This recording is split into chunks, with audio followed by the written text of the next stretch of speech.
Dungeons, a day job, little old ladies, spin to win, giant goop-dripping monstrosities, treasure, loss of treasure, and pain. So much pain. This is Moonlighter. Moonlighter is a roguelike dungeon crawler / management game where you delve dungeons, kill bad guys, steal their goods, and sell them at a profit. Yay, capitalism. This is the game you get when you combine The Binding of Isaac, Dark Souls, and Shopkeep. It's an unlikely combination, but damn, it works. You start the game out as a lowly shopkeeper who apparently is dumb enough to go into a big scary dungeon wielding only a broom. Shortly after that, a kind old man reminds you that it's dangerous to go alone, and you're off. The goal of the game is simple. Go into the first 4 dungeons and beat the big baddies at the end of them for their keys to the fabled 5th dungeon. Each dungeon has 3 floors, tons of enemies, bunch of bosses, and tons of loot to plunder. This game has a lot to it, and it's a lot different than you might think. It's as much a management game as it is a dungeon crawler. While this game excels in its interactive Dark Souls-like combat, randomized level designs, and challenging enemies, it's heavily broken up by all the loot you get along the way, in more ways than one. The dungeon crawling and combat are incredible, and I love this part of the game. The dungeons give you a ton of variety by randomizing each time you delve into them, giving you a fresh experience each time you go back in. Moonlighter gives you a ton of variety through all the different weapons and the upgrades you can give to them. As you collect materials, you can either sell them or you can use them to unlock and upgrade new weapons, giving them more damage or different attributes, and they're super fun to experiment with. As you collect the junk, you'll find that your backpack is too damn small, often forcing you to choose what to keep and what goes into the bottomless coin-spewing mirror you found. On top of that, you'll find cursed items along the way that make things even more difficult. Some that only go on the sides or bottom of your inventory, some that destroy the item around them when you return home, and some that break if you get hit too much. All of this ends up making the inventory management into a sort of puzzle you have to play every time you get a good chest of loot. Of course, choosing what lives and what dies becomes a lot easier when you know what these things are worth, which is the other part of the game, your shop, the Moonlighter. After gathering all the spoils that the dungeons offer, you can teleport back to your town using your trusty pendant you found on a dead guy. There are other ways to get back, but I don't recommend them. This part of the game is all about finding the price of the items you plundered through trial and error. At first, you have no idea what the prices of each item are, but as you price them and look closely at the customer reactions, they'll tell you how they feel about it, and you can adjust as needed. After selling your crap, you'll have a ton of money burning a hole in your pocket. Luckily, there's a shit ton of stuff to spend it on that'll upgrade just about any element of the game you want.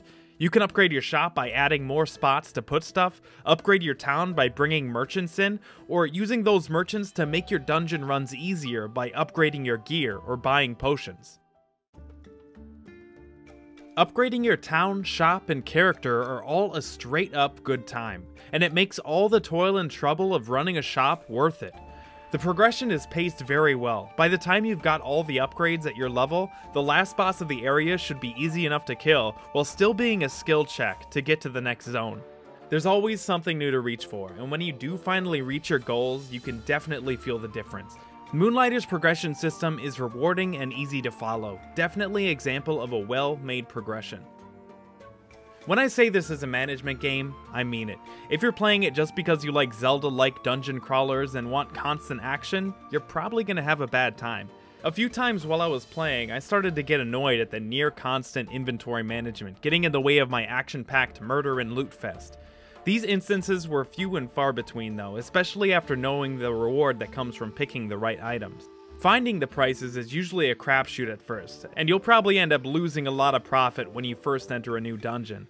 At first, the process is heavily involved, changing the price every time you get a customer reaction to try and find the right one. When you do eventually find the price of the items, the shopkeeping aspect becomes a damn breeze. Just throw shit on the thing and wait for it to sell. Even if the shopkeeping aspect isn't your cup of tea, there is a solution for you. Eventually you can automate the whole thing so you can get back to the action as soon as possible. Like I said before, the combat in this game is incredible. Each weapon has its own attack style and special attack, which means that you can kill shit in all kinds of ways.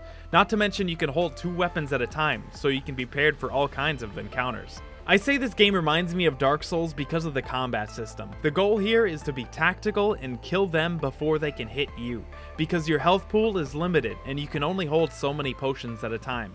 This really makes the combat thrilling, knowing every fight could be the one that takes your last potion and makes you retreat, or murders you and you lose your shit in more ways than one. The combat feels fair, and as you keep on upgrading your gear, you start to be able to delve a bit deeper every time, which is insanely satisfying. The thing is though, you can do it without the best gear if you're good enough at not getting hit.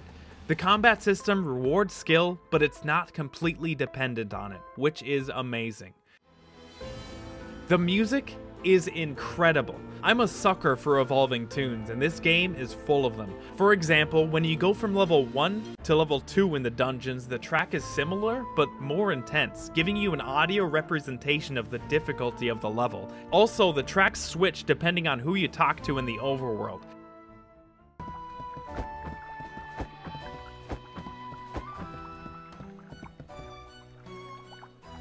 10 out of 10, can't get enough of this shit. The graphics are amazing. Not only the style, but the variety of the levels and enemies you face. You're always getting a new pretty thing to look at, and getting to a new level and seeing the aesthetic change is always fun and exciting.